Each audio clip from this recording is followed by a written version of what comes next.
Culture Geek.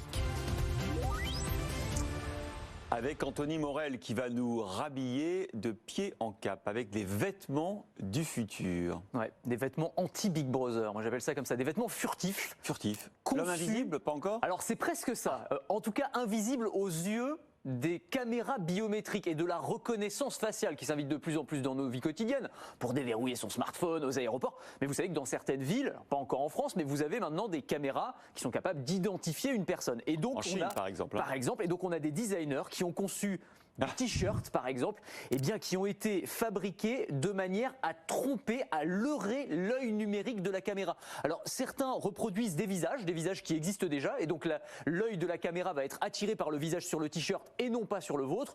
D'autres, ce sont des motifs pixelisés qui vont tromper les algorithmes et qui vont faire en sorte, en fait, que vous deveniez invisible aux yeux de cette caméra. C'est très étonnant. Alors, ça s'arrête pas d'ailleurs au t-shirt, hein. Vous avez aussi des paires de lunettes qui sont équipées de petites diodes. Alors, c'est invisible à l'œil nu, mais qui créent un flash en permanence que vous ne voyez absolument pas quand vous vous baladez ou quand des gens sont en face de vous, mais en revanche, pour la caméra, ça crée une sorte de gros flou artistique, on ne peut plus du tout vous identifier. Ou encore des casquettes d'invisibilité, même chose, équipées de diodes qui vont envoyer de la lumière sur votre visage et qui vont faire en sorte que la caméra ne puisse plus vous voir. Il y a aussi du maquillage pour les femmes, du maquillage qui va, là encore, tromper, qui va, j'allais dire, recréer des traits un petit peu différents sur votre visage et qui va faire en sorte que, là encore, les caméras et les algorithmes ne puissent plus vous détecter. Vous prennent pour quelqu'un d'autre. Beaucoup intéressé Audrey, je ne sais pas pourquoi. C'est génial, je voudrais une casquette justement. La casquette d'invisibilité, moi j'aime beaucoup aussi. Très discret, très efficace. Bon, c'est des produits qui vont intéresser peut-être les consommateurs chinois, mais en France, il n'y a pas trop de risque aujourd'hui de se faire identifier dans la rue. Non, pour l'instant non. Alors, C'est interdit normalement. Oui, c'est ça. Il faut jamais dire jamais parce que pour l'instant, les caméras biométriques, donc qui sont capables d'identifier une personne, c'est complètement interdit. Il y a des expérimentations quand même qui ont été menées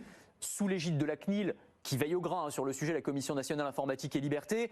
On a eu des expérimentations dans les lycées, par exemple, pour détecter la présence d'intrus qui voudraient s'introduire dans les lycées. À l'extérieur des stades aussi, pour identifier des personnes interdites de stade, et c'est un débat qui est revenu au goût du jour avec le chaos qu'on a connu au Stade de France il y a quelques jours. On a eu aussi des tests, alors non pas de caméras à reconnaissance faciale, ça c'est très intéressant, mais de caméras qui sont capables de détecter des comportements anormaux. Par exemple, un début de bagarre.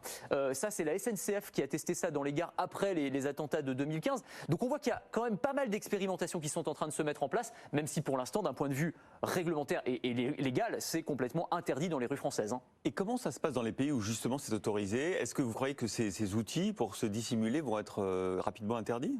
Alors probablement, vous avez raison, mais en tout cas c'est là qu'ils ont le plus de potentiel, parce que vous parliez de la Chine, effectivement c'est les champions toutes catégories, parce que là-bas la reconnaissance faciale ça fait partie de la vie quotidienne, voilà, on est capable d'identifier n'importe qui dans la rue grâce à des caméras intelligentes.